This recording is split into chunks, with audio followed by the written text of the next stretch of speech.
Hey Fetii, welcome to Texas A&M Zeta. Let me show you around. Come on.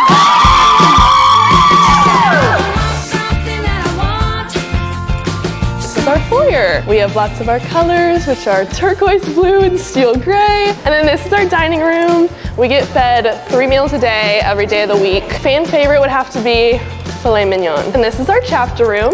This is where we host our weekly chapter meetings on Mondays. And then this is our parlor room, just another cozy little hangout spot. And this is our blue couch room. This is definitely the house girl's favorite movie spot.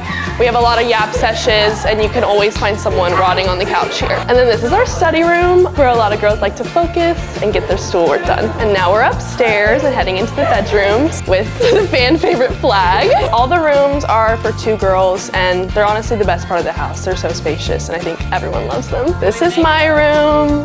This is my vanity.